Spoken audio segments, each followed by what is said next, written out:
Bonjour, bienvenue sur Radio Fenouillet. Aujourd'hui, une émission un peu spéciale. Elle sera en 4 épisodes et portera sur la vie extraordinaire de Simone Veil, malgré une adolescence tragique. Pour ce premier épisode, je serai en compagnie de Manon, Isis, Audrey, Enzo et Clémentine qui prêtent sa voix à Simone. Maintenant, l'enfance de Simone Veil. C'est le personnage le plus important de ma vie. Je sais que tout le monde prétend avoir eu la mère la plus belle, la plus douce, la plus généreuse, mais je me dis, pour elle, c'était vrai. Simone Veil naît le 13 juillet 1927 à Nice. Elle est la benjamine des 4 enfants de la famille Jacob. Madeleine, surnommée Milou, née en 1922 à Paris. Denise, née en 1923 à Paris, et Jean, né en 1925 à Nice. Son père, André Jacob, architecte, Grand Prix de Rome, ancien combattant et prisonnier au cours de la Première Guerre mondiale, est un juif laïque, très à cheval sur l'éducation de ses enfants. La famille Jacob s'est installée à Nice en 1924.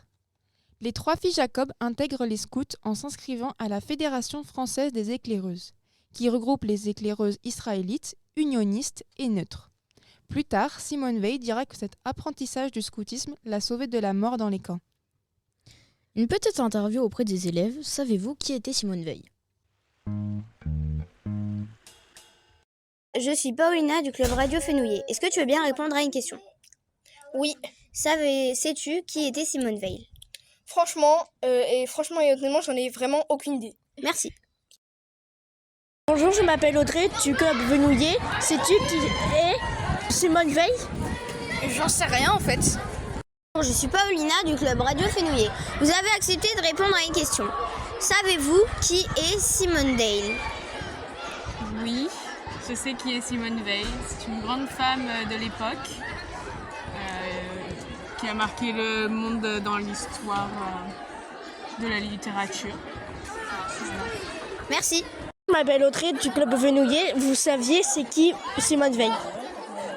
Bonjour, alors non, je n'ai aucune idée à qui c'est Audrey Simone Veil. Au revoir. Je suis Paulina du club Radio Fenouillet. Savez-vous qui était Simone Veil ? Non, j'en ai vraiment aucune idée. Merci. Savez-vous qui était Simone Veil ? Pas vraiment, mais je savais que c'était une femme politique qui s'est battue pour le droit des femmes. D'accord, merci. Je m'appelle Audrey du club Fenouillet. Vous saviez qui c'est Simone Veil ? Simone Veil, je ne sais pas du tout qui c'est. Je sais à peu près. Je crois que c'est une dame pendant la Seconde Guerre mondiale qui a autorisé l'avortement dans le monde, je crois. Merci. Maintenant, l'histoire des Juifs de France. Née et élevée au sein d'une famille française de longue date, j'étais française sans avoir à me poser de questions. Mais être juive, qu'est-ce que cela signifie pour moi comme pour mes parents, dès lors qu'agnostiques, comme l'étaient déjà mes grands-parents ? La religion était totalement absente de notre foyer familial. Pour répondre à cette question, nous avons interviewé un professeur d'histoire. Bonjour, je suis Manon de Radio Fenouillet et dans le cadre de l'émission Les grandes figures de l'histoire, nous interviewons aujourd'hui un professeur d'histoire qui nous parlera de l'histoire des Juifs en France. Bonjour Manon, merci de m'interviewer. Alors, je suis là pour vous parler aujourd'hui des discriminations des Juifs en France et dans l'histoire. Alors, les discriminations des Juifs commencent très tôt. On peut même parler de discrimination des Juifs avant même peut-être de parler de France. Dès l'Antiquité, on a des répressions très fortes contre les populations juives dans ce qui est aujourd'hui Israël et la Palestine, qu'on appelle à l'époque la Judée. Par les Romains, dans l'Antiquité romaine, pardon. Ensuite, avec le christianisme, on assiste à l'apparition d'un antisémitisme, notamment parce que les Juifs sont accusés d'avoir tué Jésus-Christ, donc une figure très importante dans le christianisme médiéval, et donc c'est à partir de ce moment-là qu'on assiste à des discriminations, à ce qu'on appelle également des pogroms. Des pogroms, c'est des émeutes anti-juives. En ce qui concerne la France, on a donc cet antisémitisme médiéval au Moyen-Âge qui se poursuit et qui se prolonge. Alors au moment de la Révolution française, les Juifs obtiennent la citoyenneté française. Ils sont considérés comme l'égal des autres citoyens, donc en théorie, il ne doit plus y avoir de discrimination. Surtout que la République française autorise la liberté de conscience, la liberté de culte. C'est ce qu'on appellera plus tard la laïcité. Néanmoins, l'antisémitisme et les préjugés persistent. On a, par exemple, à la fin du XIXe siècle, ce qu'on appelle l'affaire Dreyfus. L'affaire Dreyfus est un militaire français, juif, de culture juive, accusé de trahison au profit de l'Allemagne. Et donc, il va être dégradé, il va être renvoyé de l'armée. Et il a fallu une révision de son procès, l'intervention de Zola, que vous connaissez peut-être pour l'avoir étudié avec son manifeste « J'accuse ». Donc c'est un des marqueurs de l'antisémitisme en France. Cela se poursuit. Alors pendant la Seconde Guerre mondiale, le régime de Vichy dirigé par Pétain va collaborer avec l'Allemagne nazie et va mettre en place une politique pour exclure les Juifs de la société. Et c'est à ce moment-là que Simone Veil, puisque vous m'aviez interrogé initialement sur Simone Veil, que Simone Veil apparaît un petit peu dans l'histoire, puisqu'elle va être déportée. Elle est d'une famille juive républicaine française, qui pratique d'ailleurs assez peu la religion, et elle va être déportée dans les camps de concentration et dans les centres de mise à mort. Elle va en revenir. Et elle va ensuite, par la suite, entamer une carrière en tant que dans la justice, et ensuite en tant que femme politique, où elle va être notamment à l'origine de la loi Veil sur l'interruption volontaire de grossesse. Eh bien, merci beaucoup. Le début de la guerre. J'ai eu une peur terrible de la guerre. J'ai eu peur tout le temps. Bien avant 1940, une sorte d'intuition précoce et exacerbée. Au début de la guerre, le 1er septembre 1939, Simone a 12 ans.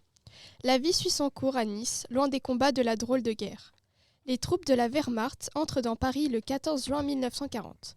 L'armistice du 22 juin divise la France en deux. Paris, et donc la majorité des Juifs de France, se trouve en zone nord. Le 10 juillet, le maréchal Pétain s'installe à Vichy en tant que chef du nouveau gouvernement.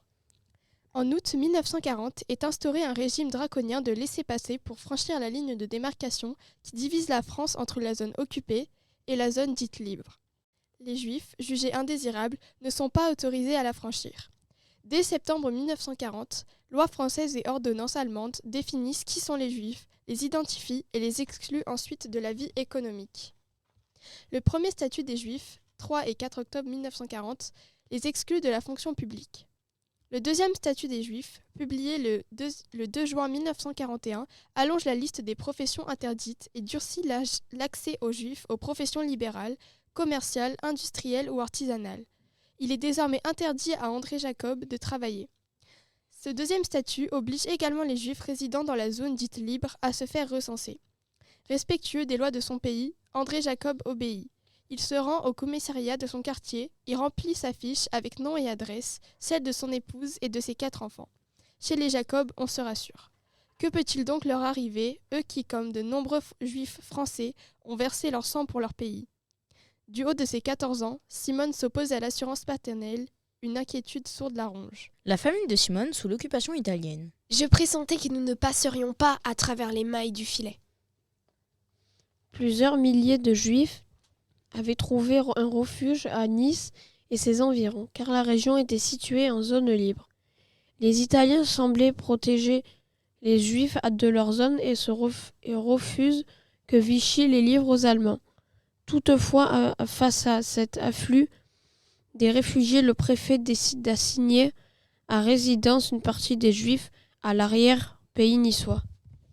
Les conditions de vie matérielle sont de plus en plus difficiles. Par principe, André Jacob ne veut pas avoir recours au marché noir. Les économies s'épuisent. Jean arrête ses études et travaille chez un photographe. Milou trouve un travail de secrétaire. Denise donne des leçons particulières de mathématiques et vient en aide aux réfugiés juifs. Au bureau de l'UGIF, Simone, elle continue à aller au lycée. Interviennent nos profs d'histoire sur la zone libre. C'est Paulina du club Radio Fenouillet. Vous avez accepté de répondre à cette question. Savez-vous quelle était la zone libre ? Bonjour, la zone libre était la zone dirigée directement par les Français pendant la Seconde Guerre mondiale. Il y avait une zone occupée au nord, directement donc occupée par les Allemands, pendant que la zone libre était dirigée par les Français. Mais cette zone libre était en fait alliée avec les Allemands. Donc les Français n'étaient pas vraiment libres là-bas non plus. Et pendant combien de temps la zone libre a-t-elle été non dirigée ? De 1940 jusqu'à la fin de la guerre. Merci. Merci à nos professeurs d'histoire. C'est la fin de ce premier épisode sur Simone Veil. N'oubliez pas de vous abonner et d'activer la cloche pour ne rater aucun épisode. À bientôt sur Radio Fenouillet.